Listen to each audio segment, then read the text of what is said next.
छत्रपती शिवाजी महाराज की जय। सैनिक टाकळीत MIDCचा वाद पेटला, आमदार यड्रावकरांची भूमिका संदिग्ध, ग्रामस्थ आक्रमक।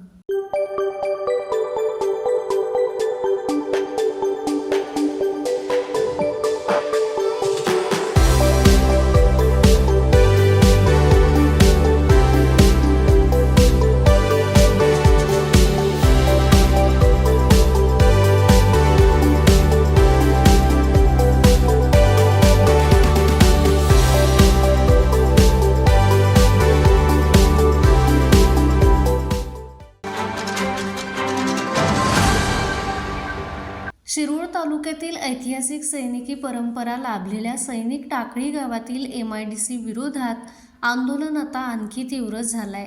आज ग्रामस्थांनी थेट आमदार राजेंद्र पाटील यड्रावकर यांच्या कार्यालयावरती धडक दिली।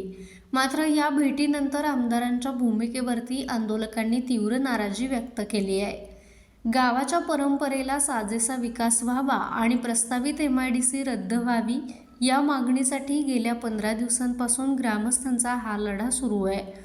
याच पार्श्वभूमीवरती आज गावातील माजी सैनिक, शेतकरी, शेतमजूर आणि मोठ्या संख्येने महिलांनी जयसिंगपूर येथील शिवतीर्थावरती छत्रपती शिवाजी महाराजांना अभिवादन केलं। तिथून थेट आमदार राजेंद्र पाटील यड्रावकर यांच्या कार्यालयावरती जात त्यांनी निवेदन दिलं आणि आमदारांशी सविस्तर चर्चा केली। या महत्त्वाच्या चर्चेदरम्यान आमदारांनी MIDC रद्द करण्याबाबत कोणतीही स्पष्ट किंवा ठोस भूमिका मांडली नाही, ज्यामुळे आंदोलकांमध्ये नाराजी पसरली। आमदारांनी थेट MIDC रद्द करण्याऐवजी गावकऱ्यांना सैनिक स्कूल, माजी सैनिकांसाठी हाऊसिंग सोसायटी, केंद्रीय विद्यालय, भरतीपूर्व प्रशिक्षण क्रीडांगण आणि कृषी महाविद्यालय यांसारख्या पर्यायी विकास कामांचे प्रस्ताव सादर करण्याचं आवाहन केलं आहे। हे प्रस्ताव शासनाकडे पाठवून पाठपुरावा करण्याचं आश्वासन त्यांनी दिलं, पण MIDC रद्द करण्याला पाठिंबा देणं टाळलं। दुसरीकडे काल झालेल्या रस्ता रोको आंदोलनानंतर आंदोलक महिला आणि ग्रामस्थांवरती दाखल करण्यात आलेल्या गुन्ह्यांचा यावेळी तीव्र निषेध करण्यात आला।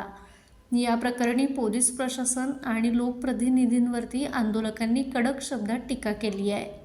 आमदारांच्या सूचनेनुसार विकास आराखड्याचे प्रस्ताव देण्याचे गावकऱ्यांनी ठरवले असले तरी जोपर्यंत प्रस्तावित MIDC पूर्णपणे रद्द होत नाही तोपर्यंत हा लढा अधिक आक्रमकपणे सुरूच राहील, असा निर्धार आंदोलन अंकुश संघटनेचे प्रमुख धनाजी चुडमुंगे, दीपक पाटील आणि सैनिक टाकळीच्या ग्रामस्थांनी केला आहे। ताज्या घडामोडी पाहण्यासाठी माझा महाराष्ट्र न्यूजला आजच सबस्क्राईब करा।